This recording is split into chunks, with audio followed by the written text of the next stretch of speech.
कि 50 सालों में सबसे ज्यादा बेरोजगारी देश के भीतर है। महंगाई आसमान छू रही है। आप जाइए पेट्रोल और डीजल भरवाने के लिए, मोदी जी कहते हैं कि हमने गरीब माओं के आंख के आंसू पोंछे हैं, उनको अब चूल्हे पे खाना नहीं पकाना पड़ता है, उनके लिए हमने गैस सिलेंडर दिए हैं। मोदी जी, गैस सिलेंडर आपने दिए हैं, लेकिन गैस का दाम आपने 1000 रुपए कर दिए हैं। अब वो आंसू दोनों आंख से निकल रहा है। ये जो हकीकत है कि करते हैं 5 पैसे का काम और प्रचार करते हैं 100 पैसे का।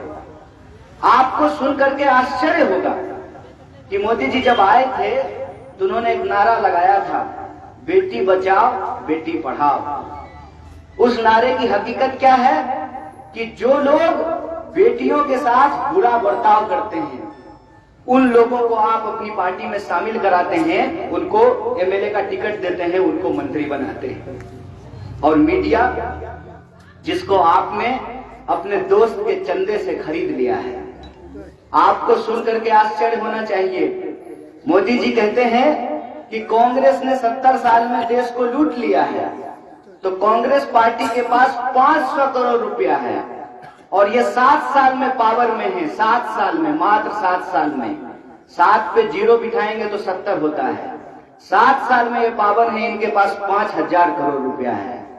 अगर कांग्रेस पार्टी लूट ली होती तो कांग्रेस के खाते में 5000 करोड़ रुपया होना चाहिए और आपके खाते में 500 करोड़ रुपया होना चाहिए। ये आंख देख के बेईमानी कर रहे हैं। हम अपनी आंखों से देख रहे हैं, फिर भी ये बेईमानी किए जा रहे हैं।